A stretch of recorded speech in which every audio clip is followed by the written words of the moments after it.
हर हर महादेव। जय श्री लक्ष्मी नारायण। आज दिन है बुधवार और आज के दिन है पद्मनी एकादशी का व्रत। पद्मनी एकादशी की आप सबको हार्दिक शुभकामनाएं। आप सब पर और आपके परिवार पर हमेशा लक्ष्मी नारायण की कृपा बनी रहे। तो आज हम इस वीडियो में सुनेंगे पद्मनी एकादशी की व्रत कथा।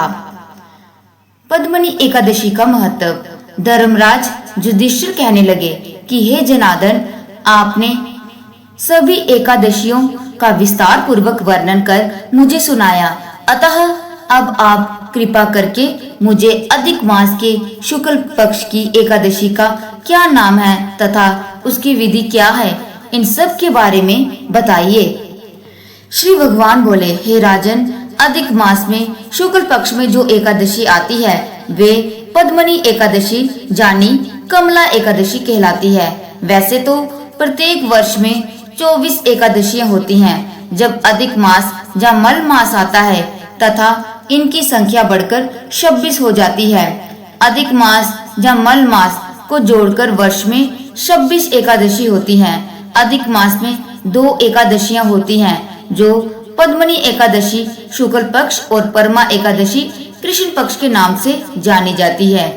ये एकादशी करने के लिए दशमी के दिन व्रत का आरंभ करके कांसे के पात्र में जौ, चावल आदि का भोजन करें तथा नमक ना खाएं, भूमि पर शयन करें और ब्रह्मचार्य व्रत का पालन करें।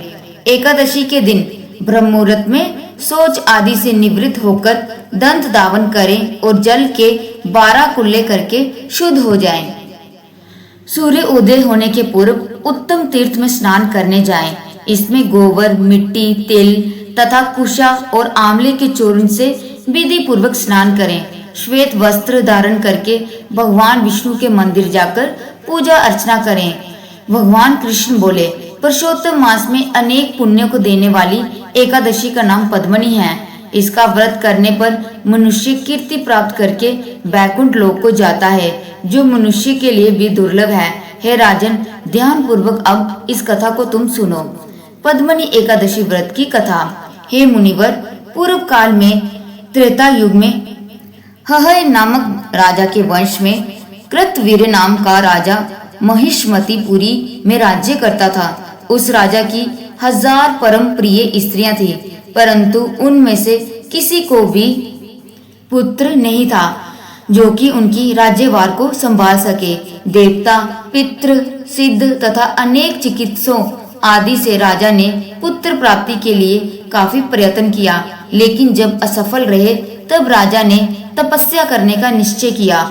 महाराज के साथ उनकी परम प्रिय रानी जो इक्ष्वाकु वंश में उत्पन्न हुए राजा हरिश्चंद्र की पद्मनी नाम वाली कन्या थी। राजा के साथ वन में जाने को तैयार हो गई। दोनों अपने मंत्री को राज्यभार सौंपकर राजसी वेश त्याग कर गंधमादन पर्वत पर तपस्या करने चले गए। राजा ने उस पर्वत पर 10,000 वर्ष तक तप किया, परंतु फिर भी पुत्र प्राप्ति नहीं हुई। तब पतिव्रता रानी कमलनयनी पद्मनी से अनुसुआ से कहा, 12 मास से अधिक महत्वपूर्ण मलमास होता है जो 32 मास पश्चात आता है।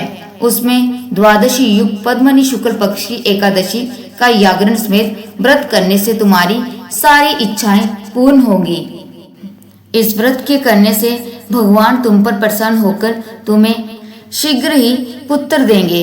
रानी पद्मनी ने पुत्र प्राप्ति की इच्छा से एकादशी का व्रत किया।